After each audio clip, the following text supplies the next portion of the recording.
Assalamualaikum students. Today we are having a revision of exercise 4.3 and 4.4. So let's start with exercise 4.3.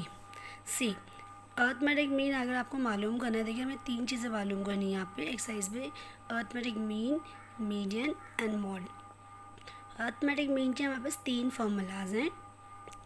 One is direct method जिसका ये formula है, एक आपके पास shortcut method आएगा और एक आपके पास कोडिंग मेथड आएगा।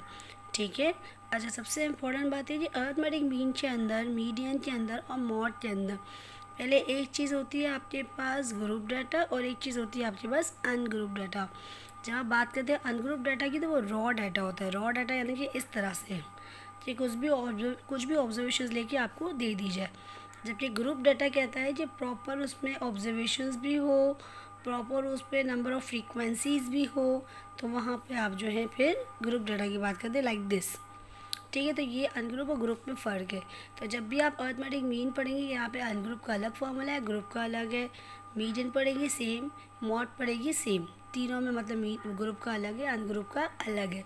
मीडियन और मॉड के आपके पास एक एक मेथड ही है, तो वो कोई प्रॉब्लमेटिक बात नहीं होगी। लेकिन मीन में आपके पास तीन मेथड है, मतलब तीनों मेथड में आपने ग्रुप भी देखना है और अनग्रुप भी देखना है। ठीक है। ऑलराइट, तो ये आपके पास सबसे पहले आता है डायरेक्ट मेथड। डायरेक्ट मेथड से ये कहते हैं कि जितनी भी ऑब्जर्वेशंस दी है उन सबको ऐड करें और divided by total number of observations कर ले। तो ये जैसे आपके पास ऑब्जर्वेशंस थी, आपने फॉर्मूला लगाया सिग्मा एक्स। सिग्मा एक्स का मतलब है कि सारी ऑब्जर्वेशंस का टोटल। तो मैंने इन सारी ऑब्जर्वेशंस को सम किया, काउंट किया, ये 5 ऑब्जर्वेशंस थी तो मैंने एन की जगह लिखा 5। फॉल्स को लिए आपके पास आपका आंसर इजीली आ गया। तो ये आपके पास अर्थमेटिक मीन मालूम करने का अनग्रुप डाटा का डायरेक्ट मेथड है। ठीक है। अब आते हैं अनग्रुप डाटा में डायरेक्ट मेथड में अब आते हैं मीन, अर्थमेटिक मीन में ही डायरेक्ट मेथड में ग्रुप डाटा पे। अभी हम सिर्फ डायरेक्ट मेथड पढ़े अर्थमेटिक मीन का, जिसमें अनग्रुप हमने पढ़ लिया। अब हम ग्रुप पढ़ने जा रहे हैं। ऑब्जर्वेशंस दे दी गई है, फ्रीक्वेंसीज दे दी गई है। फॉर्मूला आपके पास ये रहा, एफ एक्स अपॉन एफ। इसका मतलब देखिए सिग्मा हमेशा जो समेशन का साइन है ना, इसको हमेशा ऑब्जर्व किया गया कि समेशन का साइन किसके साथ है। यहाँ वो कह रहे हैं कि एफ और एक्स का जब आप मल्टीप्लाई करेंगे तो उसका समेशन करना है। मतलब मुझे इंडिविजुअल लेवल पे एफ और एक्स को मल्टीप्लाई करना होगा, तो जो सारे एफ एक्स आ गए मुझे इनका टोटल करना होगा, वो मैं यहाँ पे लिखूँगी। और यहाँ पे समेशन किसके साथ है, फ्रीक्वेंसी के साथ, यानी कि मुझे सारी फ्रीक्वेंसीज का टोटल करना होगा। याद रहे जब हम बात कर रहे थे एन की, तो एन में बात आती है आपके पास कि वहाँ पे यूज़ हो रहा है नंबर ऑफ़ ऑब्जर्वेशंस। जब आप बात करते हैं फ्रीक्वेंसीज की, तो वहाँ यूज़ होता है टोटल नंबर ऑफ़ ऑब्जर्वेशंस। और ये मिस प्रिंटिंग है, यहाँ पे 80 होना चाहिए। ठीक है। तो ये आपने सॉल्व किया, आपके पास आंसर आ जाएगा। तो ये डायरेक्ट मेथड था आपके पास अर्थमेटिक मीन का। ठीक है। अब हम बात करते हैं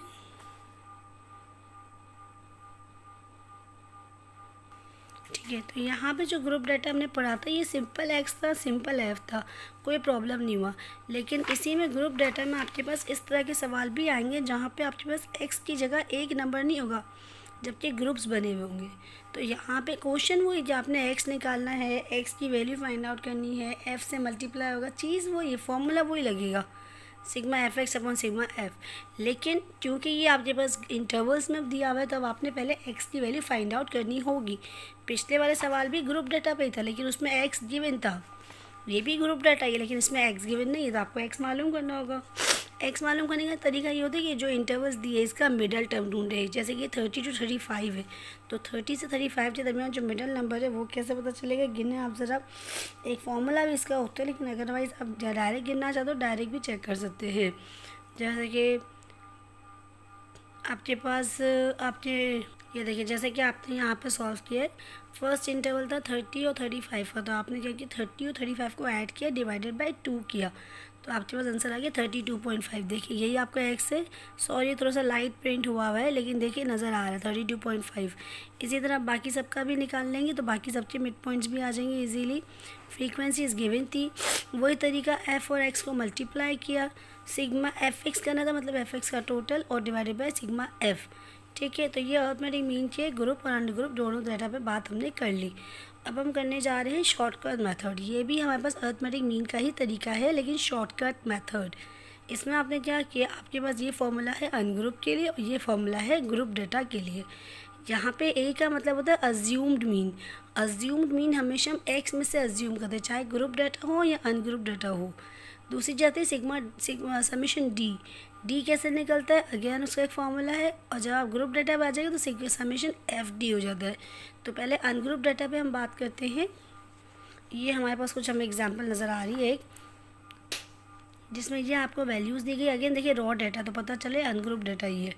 अब इसमें से आपने कोई भी एक ऑब्जर्वेशन को अपना ए अज्यूम कर ले। आप चाहें तो इन्हीं में से किसी को अज्यूम करें, आप चाहें तो इनमें से हट के भी किसी को अज्यूम कर सकते हैं। लेकिन हमेशा अपनी आसानी के लिए अगर आप माइनस साइन से बचना चाहते हैं, क्योंकि माइनस साइन आपको मसला करता है, तो आप चाहें तो छोटी से छोटी वैल्यू का इस्तेमाल कर सकते हैं, आंसर वही आएगा। तो आपने अगर ए यहाँ पे 52 अज्यूम किया, तो हर एक्स में से आपने ए माइनस करना है, हर एक्स में से ए माइनस होगा, हर एक्स में से ए। 40 माइनस 52, 45 माइनस 52, 50 माइनस 52, 52 माइनस 52, देखिए 0 आ गया ना। 50 माइनस 52, तो हर एक में से आपने एक्स में से ए माइनस किया तो डी आ जाएगा। फॉर्मूला क्या बोला था, समेशन डी करो डिवाइडेड बाय एन। तो समेशन डी कहाँ से आएगा, जब डी आ गया तो इन सब डी का जब टोटल करोगे तो समेशन डी आ जाएगा।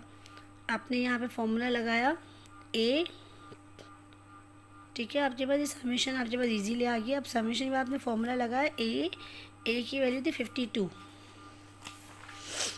ठीक है। ये देखिए ए की जगह 52, समेशन डी जो पीछे आपके पास निकला होगा, और एन का मतलब है कि कितनी ऑब्जर्वेशंस थी। तो ये अनग्रुप डाटा के लिए आपके पास आ गया। आपको एक और प्रूफ दिखाया जाए, अगर 52 की जगह हम कोई और ए अज्यूम करते तो आंसर वही आता। अब बात करते हैं एक आपके पास ग्रुप डाटा के ऊपर, ठीक है। वही तरीका है आपके पास कि वापस से एक्स गिवन नहीं है, तो वही तरीके से एक्स निकाला, वही फ्रीक्वेंसीज गिवन थी, आपको चाहिए शॉर्टकट मेथड पे। तो फॉर्मूला आपके पास क्या है, ग्रुप डाटा का summation F D upon summation F. तो वही तरीका जहाँ हम एफ एक्स किया करते थे, यहाँ में एफ डी करना है, चीज़ वही है, ठीक है। ज़्यादा चेंजेस नहीं, लेकिन बस इसमें ए का एडिशन है जो डायरेक्ट मेथड में नहीं होता, ठीक है। वही डी निकाला इंडिविजुअली एक्स माइनस ए, हर एक्स में से आपने ए को माइनस किया, जो भी आपने ए अज्यूम किया होगा। आप देखिए इन्होंने ए क्या अज्यूम किया है, ठीक है। देखिए आपके पास डी आ गया है, ठीक है। आपने वही तरीका किया, एफ डी मल्टीप्लाई करना होता है, मतलब एफ़ को डी से आपने मल्टीप्लाई किया। साइंस का बहुत ख्याल रखिए, अगर मसला हो तो भले कैलकुलेटर्स पे प्रॉपरली पुट करें तो आपके पास इजी आंसर आ जाएंगे। एफ डी आ गया, एफ डी का टोटल करेंगे, ये आ जाएगा आपके पास, ठीक है। फॉर्मूला में लगाया एफ डी की वैल्यू, सिग्मा एफ की वैल्यू, समेशन की ए की वैल्यू जो आपने अज्यूम की थी, आप चेक भी कर लो, आपने ये अज्यूम किया था 42.5। 42.5 आपने कहाँ से लिया होगा, देखिए ये एक्स में से ही है। तो चाहे आपके पास शॉर्टकट मेथड में ग्रुप हो या अनग्रुप हो, दोनों सूत्रों में आपने एक्स में से ही अज्यूम मीन उठाना है, ठीक है। इस बात का ख़ास ख्याल रखिएगा। और जब आप एडिशन सब्ट्रैक्शन कर रहे हो तो इसका भी ध्यान रखें। तभी मैंने आपसे कहा कि आप कोशिश करें कि आप स्मॉलेस्ट नंबर को ही पिक करें, ताकि आप माइनस के चक्कर से बचें। और ये तीसरा मेथड है आपके पास कोडिंग मेथड है, ठीक है। ये रहे इसके फॉर्मूलाज। अब वही वाली बात है, u निकलता है आपके पास x माइनस ए अपॉन एच करके। तो वही बात, आपने a अज्यूम किया होगा, x में से a माइनस करेंगे, डिवाइडेड बाय h करें, आपके पास u आ जाएगा। u का समेशन करेंगे, डिवाइडेड बाय n कीजिए, मल्टीप्लाई बाय हाइट कीजिए, और फिर a से प्लस कीजिए। मेक श्योर पहले ये हिस्सा सॉल्व होगा और फिर ये हिस्सा, ये पूरा सॉल्व होके जो आंसर आएगा वो ए में ऐड होगा, फिर आपका आंसर आ जाएगा, ठीक है। तो एक एग्जांपल इसकी वर्बली देख लेते हैं, ठीक है। ये आपके पास एक्स की वैल्यूज़ है, ये आपने क्या किया है, सिग्मा यू की वैल्यू कहाँ से आती है, हमने पढ़ा सिग्मा यू आता है आपके पास एक्स माइनस ए अपॉन एच करके। तो एक्स माइनस ए इन्होंने डायरेक्टली इस एग्जाम्पल में डी के बराबर लिख दिया, क्योंकि हमने पहले पढ़ा है कि D is equals to X minus A होता है। आप चाहे तो इस तरह ना लिखें, कोई मसला नहीं, वही एक्स माइनस ए अपॉन एच का ना, तो वही चीज़ की है कि हमने एक्स माइनस ए किया है हर लेवल पे, फिर डिवाइडेड बाय एच किया है। अभी एच कहाँ से आता है, इनके डिफरेंसेस से। 300 से 350 कितना डिफरेंस है, 550 का। 350 से 400 कितना डिफरेंस है, 50 का। तो वही वाली बात है, आपने यहाँ पे एच लिख दिया 50। पहले मल्टीप्लिकेशन वाला हिस्सा सॉल्व होगा, फिर एडिशन वाला, ठीक है। अब ये ग्रुप डाटा की एग्जांपल है, आप खुद देख लीजिएगा, वही बात आ जाती है, एफ यू आ जाएगा, सेम वही चीज़ है, बस ये एफ यू आ जाएगा, ठीक है। वही एक्स माइनस ए किया, डिवाइडेड बाय एच करोगे, और उस u को f से मल्टीप्लाई करोगे। सेम वही कॉन्सेप्ट आता है डायरेक्ट में, शॉर्टकट में और कोडिंग में, ठीक है, बस नाम अलग अलग है, फॉर्मूलाज थोड़े से डिफरेंट हो गए, बाकी वही है। सो अब मूव करते हैं हम इस वक्त मीन के ऊपर। सॉरी, मीन हमने पढ़ लिया, अब मूव करें इस वक्त ग्रुप हम मीडियन जब हम मूव करें। देखिए मीडियन के आपके पास अनग्रुप में दो फॉर्मूलाज होते हैं, एक ये और एक ये। कैसे पता चलेगा? अगर ऑड नंबर है, ऑड नंबर का मतलब है अगर काउंटिंग जो एन हमारा होता है अगर वो ऑड है तो ये फॉर्मूला लगाना, अगर एन आपके पास इवन है तो ये फॉर्मूला लगाएंगे, ठीक है। अब देखिए जज कैसे होता है। ये आपके पास एक क्वेश्चन दिया गया, ठीक है, बता रहे 7 है, 7 का मतलब है ये ऑड नंबर, आप गिन लो 1 2 3 4 5 6 7, 7 मीन्स ये ऑड नंबर्स है, तो हम ऑड का फॉर्मूला लगाएंगे 7 + 1 डिवाइडेड बाई 2। देखिए 7 + 1 डिवाइडेड बाई 2, आंसर आया 4। अब ये 4 आपका मीडियन नहीं, वो आपसे कह रहा है फोर्थ आइटम, ये उसका फॉर्मूला है फोर्थ आइटम, जो भी नंबर आया वो वाली आइटम। तो मीडियन में हम हमेशा हमेशा जब ये वन ग्रुप करते हैं तो कंपलसरी है कि हम उसको पहले असेंडिंग ऑर्डर में अरेंज करें। जो भी ऑब्जर्वेशंस गिवन है पहले आपको उसको असेंडिंग ऑर्डर में अरेंज करना है। जब आपने उसको असेंडिंग ऑर्डर में अरेंज कर लिया तो आपका आंसर आया था फोर्थ आइटम। तो आप फोर्थ आइटम देखिए कौन सी है, फर्स्ट सेकेंड थर्ड फोर्थ, तो जो आपकी फोर्थ आइटम है वो आपकी आंसर बन जाती है, ठीक है। यहाँ पे काउंटिंग इवन की थी तो मैंने फॉर्मूलाज लगाए, इसको सॉल्व किया 5th आया, इसको सॉल्व किया 6 आया। ये कह रहा है कि यहीं पे 5th और 6 वैल्यू नोट करें। 5th वैल्यू मेरी ये थी, 6 वैल्यू मेरी ये थी, दोनों को मैंने ऐड किया, डिवाइडेड बाई 2 किया, जो आंसर आ रहा है वो मेरा मीडियन हो गया, ठीक है। अब मीडियन ग्रुप डेटा का देख लीजिए, मैं वर्ड पहले इसको समझा रही हूँ। L + H/F, L का मतलब होता है कि लोअर क्लास बाउंड्री, H का मतलब है हाइट, F का मतलब है फ्रीक्वेंसी, N आपको पता है नंबर ऑफ ऑब्जर्वेशंस, C क्या होता है, C में ज़रा बात करते हैं। ये देखिए, ठीक है, आपके पास अगर ये ऑब्जर्वेशंस गिवन है, बल्कि इससे पहले आप इस ऑब्जर्वेशंस को देखिए। अगर ये आपके पास एक क्वेश्चन गिवन है तो आपने देखा ये आपके पास गिवन है, आपको अच्छे से पता है कि ये x नहीं है, आपको इससे x निकालना पड़ता है, लेकिन क्या मीडियन का फॉर्मूला x की डिमांड कर रहा है? नहीं, x की डिमांड नहीं कर रहा। हमारे पास फॉर्मूला L क्या है? अब सबसे पहला मसला आता है कि मीडियन में आप फॉर्मूला में वैल्यूज़ तब तक पुट नहीं कर सकते जब तक आपको मीडियन क्लास का ना पता हो। तो पहला सवाल था कि मीडियन क्लास कहाँ से आती है? मीडियन क्लास आती है n/2 करके। आपके पास n क्या है? मतलब टोटल फ्रीक्वेंसी, मेरे पास टोटल फ्रीक्वेंसी है 100। जब आप इस नंबर ऑफ़ स्टूडेंट्स को ऐड करेंगे तो 100 ही आएगा। तो जब आपने 100/2 किया आपके पास आंसर आया 50। अब आपने क्यूमुलेटिव फ्रीक्वेंसी में गए और ढूंढा 50 कहाँ है, तो ये देखें यहाँ पे क्यूमुलेटिव फ्रीक्वेंसी 10 तक है, इसका मतलब कि 10 से जितने छोटे नंबर है वो यहाँ तक आएंगे। यहाँ 34 है, मतलब 34 से जितने छोटे नंबर है वो यहाँ आएंगे। ये 80 है, मतलब 80 और 80 से छोटे जितने भी नंबर है वो यहाँ आएंगे, तो 50 80 वाले में आएगा। तो ये बदली मेरी मीडियन क्लास, ठीक है। अब ये सवाल आता है वैसे क्यूमुलेटिव फ्रीक्वेंसी खुद कहाँ से आता है, तो ये बहुत ही आसान बात है। इस लेवल पे कितनी फ्रीक्वेंसीज थी? 10। इस लेवल पे कितनी फ्रीक्वेंसीज है? 24 + 10। इस लेवल पे कितनी फ्रीक्वेंसीज है?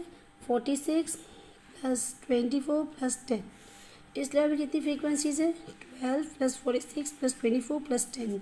और इस लेवल पे कितनी है? 8 + 12 + 46 + 24 + 10। मतलब हर लेवल पे वो फ्रीक्वेंसी और उससे ऊपर वाली सारी फ्रीक्वेंसीज ऐड होती है, तो एक क्यूमुलेटिव फ्रीक्वेंसी बनती जाएगी, ठीक है। अब आती है क्लास बाउंड्रीज। क्लास बाउंड्रीज कैसे होती है? जो लोअर लिमिट है इसमें से 0.5 कम कर दे और जो अपर लिमिट है इसमें 0.5 बढ़ा दे, ठीक है। अब वैल्यूज पुट करने चले L यानी कि मीडियन क्लास की लोअर क्लास बाउंड्री, H इनकी हाइट 70 71 72 73 74 5, ठीक है। F मीडियन क्लास की फ्रीक्वेंसी n/2 आपको पता है, n/2 आप पहले ही कर चुके 50। और C हमेशा मीडियन क्लास के ऊपर वाली क्यूमुलेटिव फ्रीक्वेंसी को C काउंट करते हैं। मीडियन क्लास के ऊपर वाली क्यूमुलेटिव फ्रीक्वेंसी को C काउंट किया जाएगा। वही तरीका, पहले ब्रैकेट सॉल्व होगा, फिर वो इससे मल्टीप्लाई एंड डिवाइड होगा, n में प्लस वाला स्टेप सॉल्व होता है, ठीक है। तो ये ग्रुप डेटा पे हमने पढ़ लिया मीडियन, ठीक है। तो काफ़ी इजी था। अब एक देखिए ये वाला एक सवाल है, इसमें और इसमें क्या फ़र्क है? इसमें सिर्फ ये फ़र्क है कि यहाँ पे जो आपके पास लिमिट्स आ रही ना, बाउंड्रीज़ जो आपके पास इंटरवल्स गिवन थे, उसमें हर अपर क्लास और नीचे वाले की लोअर क्लास डिफरेंट है। 80 81 84, 85, 89, 90, 80 गलती से लिखा है, 1 होना चाहिए। तो अगर आप ऑब्ज़र्व करें तो ये अलग अलग थे, लेकिन इस वाले सवाल में अगर आप ऑब्ज़र्व करें तो सेम सेम है। तो इस तरह के सवाल में फ़र्क सिर्फ ये आता है कि जहाँ आप ये क्लास बाउंड्रीज़ बनाते थे ना, इस वाले सवाल में क्लास बाउंड्रीज़ नहीं बनेगी। ठीक है, तो मिस पर ये एल कहाँ से आएगा? एल वही मीडियम क्लास आपने ली, लेकिन एल आपका इंटरवल वाला बन जाएगा।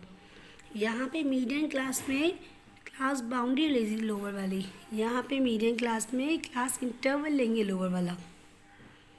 The rest is same. क्यों? क्योंकि यहाँ पे ऑलरेडी अपर और लोअर लिमिट सेम है और यहाँ नहीं होती, हमें करनी पड़ती है। ठीक है, अब मूव करते हैं मॉड के ऊपर। मॉड आपसे कहता है अनग्रुप डेटा में कि जो नंबर सबसे ज़्यादा बार आया वो मॉड है। ठीक है, तेरे के जो भी नंबर सबसे ज़्यादा बार रिपीट हो रहा होगा वो आपका मॉड है। और ग्रुप डेटा मॉड का है वो आपके पास ये फॉर्मूला है, इसको देख ले। ये नहायत ही ईजी है, बहुत ही आसान होता है ये। ठीक है, अब ये देखें, ये वैसा ही सवाल है जिसमें आपके पास, बल्कि इससे पहले वापस ये वाला सवाल देखिए। देखिए, ये आपके पास वैल्यूज़ दी थी, फ्रीक्वेंसीज दी थी, आपने इसकी क्लास बाउंड्रीज निकाली। मॉडल क्लास कैसे निकलती है? जिसकी सबसे बड़ी फ्रीक्वेंसी है वो तुम्हारी मॉडल क्लास है, जिसकी फ्रीक्वेंसी सबसे बड़ी है वो तुम्हारी मॉडल क्लास है। वही एल निकालने का तरीका, लोअर क्लास बाउंड्री। एफएम क्या होता है? जो फ्रीक्वेंसी तुम्हारी मॉडल क्लास की फ्रीक्वेंसी वो तुम्हारी एफएम हो जाएगी। मॉडल क्लास से ऊपर वाली फ्रीक्वेंसी तुम्हारी F1 हो जाएगी, मॉडल क्लास से नीचे वाली फ्रीक्वेंसी तुम्हारी F2 हो जाएगी। ठीक है, फॉर्मूले को बहुत ध्यान से पहले ब्रैकेट सॉल्व करेंगे, फिर आप इजीली इसको सॉल्व कर सकते हैं। अब देखिए, यहाँ पे यही मसला था वापस से कि अपर लिमिट और लोअर लिमिट दूसरे वाले की सेम थी। इसका मतलब वही वाली बात है, इस पर भी क्लास बाउंड्रीज नहीं बनेगी। तो अगेन वही सवाल, ये एल कहाँ से आएगा? मॉडल क्लास की लोअर क्लास इंटरवल उठा, एल आ जाएगा आपके पास। तो इस वाली एक्सरसाइज में इसके अलावा आई डोंट थिंक से कुछ और ऐसा इंपॉर्टेंट बातें थी। तो ये आपके पास 10.3 का रिविजन है। अल्लाह हाफ़िज़, अपना बहुत ख्याल रखिएगा।